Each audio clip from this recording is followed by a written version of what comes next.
Assalamualaikum warahmatullahi wabarakatuh.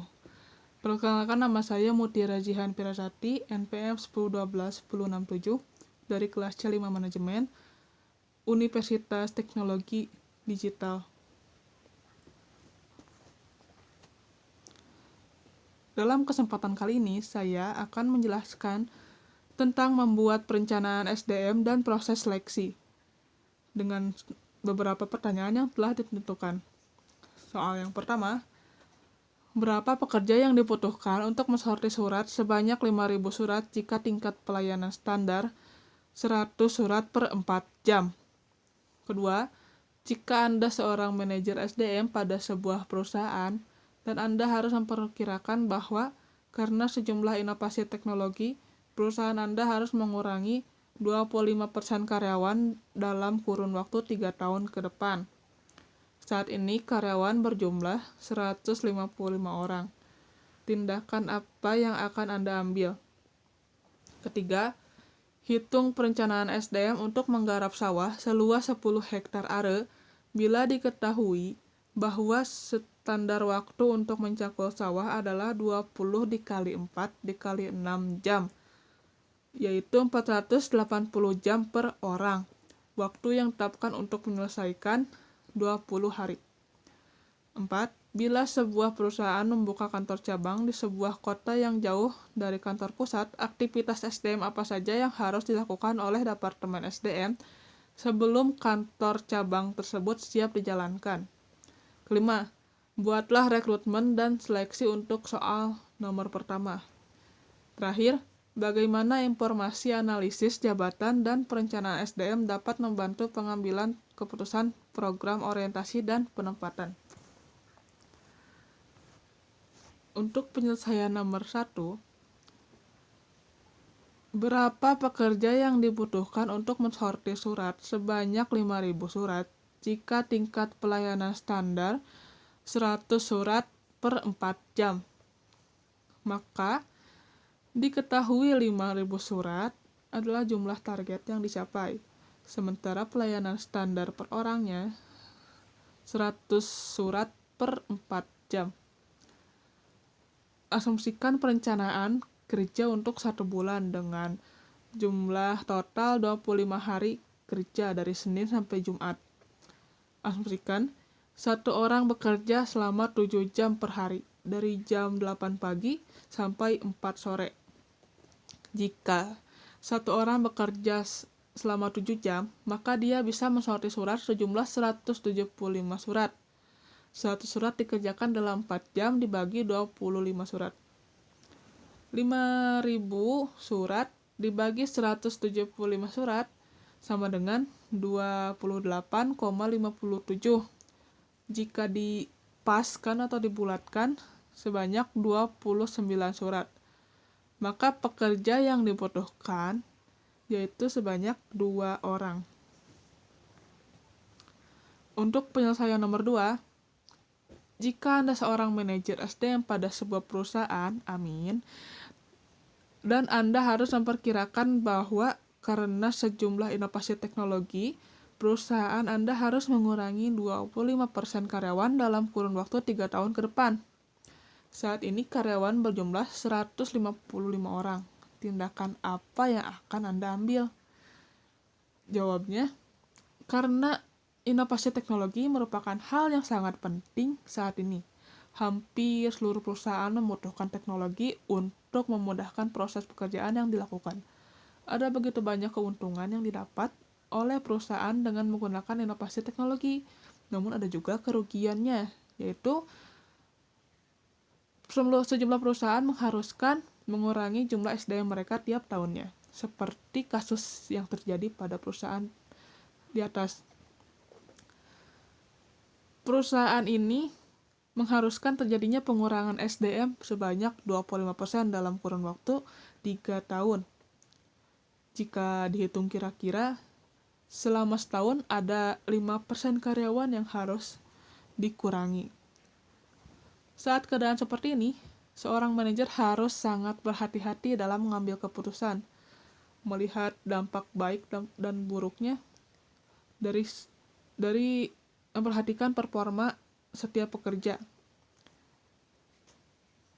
menjelaskan mengapa mereka diberhentikan bekerja atas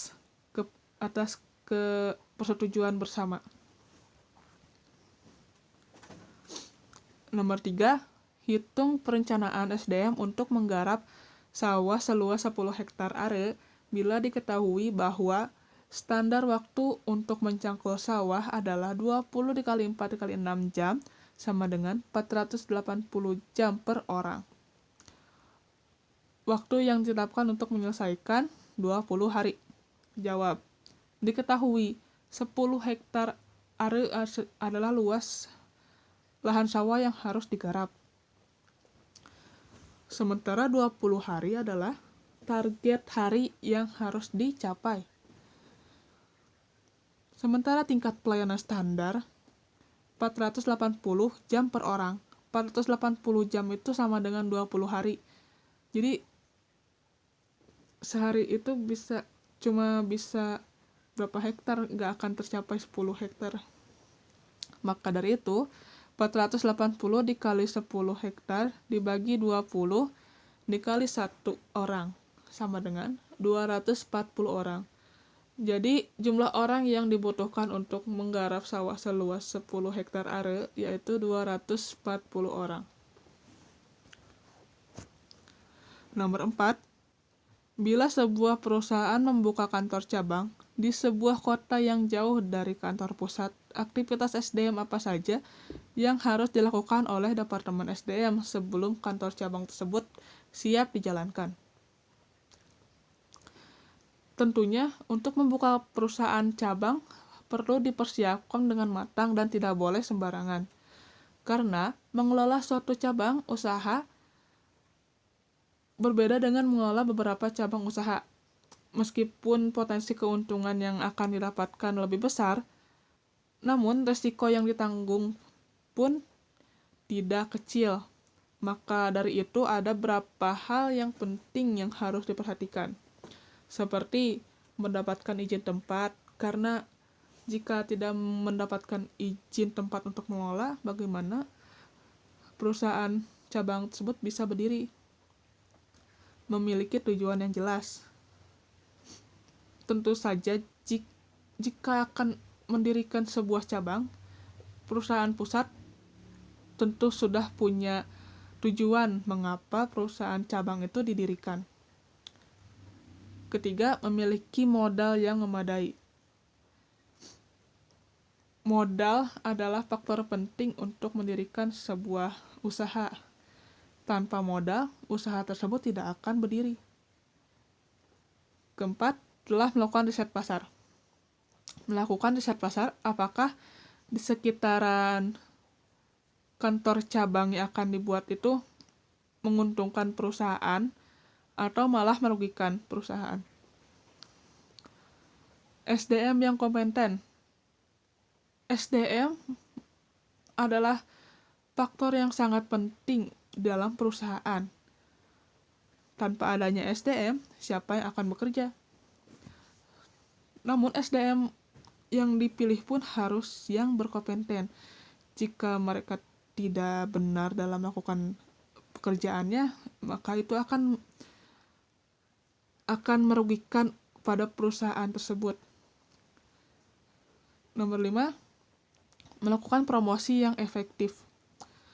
Karena kantor cabang merupakan kantor baru di daerah baru, banyak orang yang belum tahu tentang keberadaan kantor tersebut. Jadi, kita sebagai SDM harus melakukan promosi atau pengiklanan yang efektif dan menarik. Keenam, kelola keuangan usaha dengan cermat. Itu juga penting. Nomor 5, buatlah rekrutmen dan seleksi untuk soal nomor 1. Soal nomor 1 itu terkait tentang menyortir surat. Langkah-langkah yang harus dilakukan, salah satunya yaitu merekrut.